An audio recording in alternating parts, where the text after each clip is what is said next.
Hey everyone, welcome back to our podcast. Today we're diving into a topic that's really close to my heart, entrepreneurship in the US versus Europe, and I've got two amazing guests to help me break it down. Thanks, Alice. Hey everyone, I'm Josh.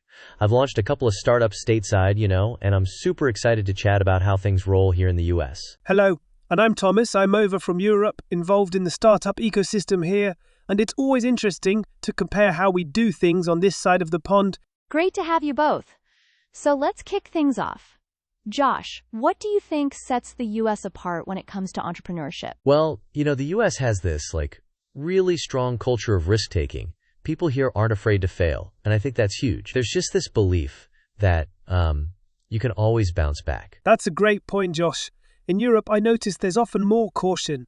There's a focus on stability and planning, which can sometimes slow things down, but it also means businesses are often well thought out before launching. Right.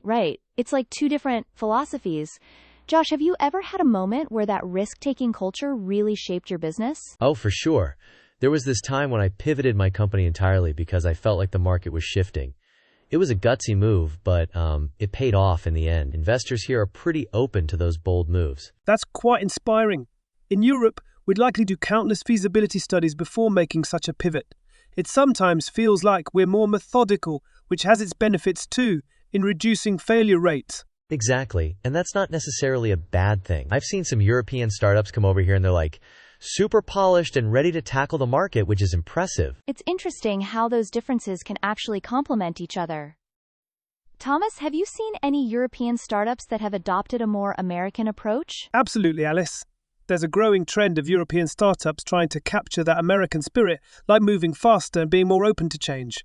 It's like they're blending the best of both worlds. I think that hybrid approach can be really powerful. It's like having the best of both worlds, Yeah, and it seems like both regions have their strengths. So, as we wrap up, what advice would you give to entrepreneurs looking to cross these cultural lines? I'd say be open to learning from both perspectives.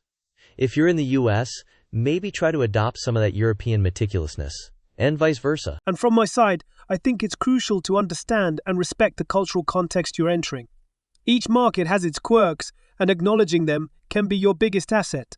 Building on what you just said, Thomas, I think being adaptable is like the golden rule in entrepreneurship, regardless of where you are. Exactly, Josh.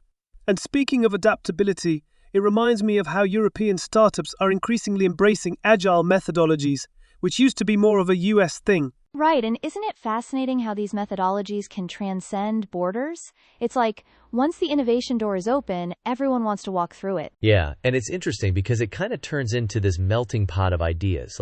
Take Silicon Valley, for instance. So many diverse perspectives come together there. True, but in Europe, we see a lot of focus on sustainable long-term growth, which sometimes gets overshadowed by the fast-paced culture of Silicon Valley. That's a good point, Thomas.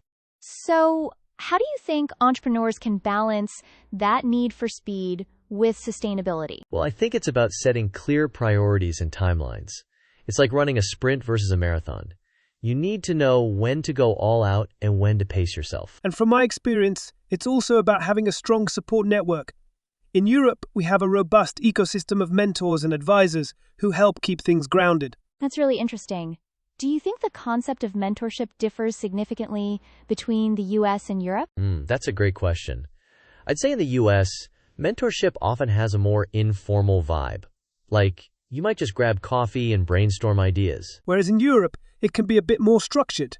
It's common to have scheduled meetings and specific agendas, which helps in maintaining focus and direction. So in a way, it's like blending structure with spontaneity.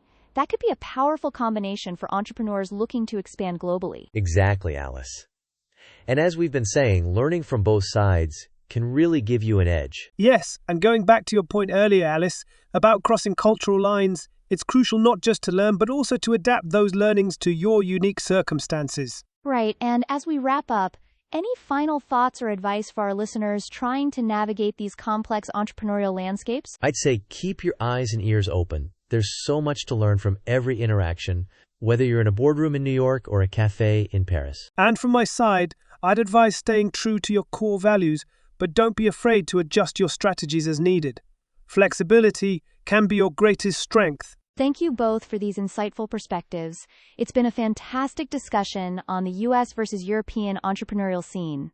Until next time.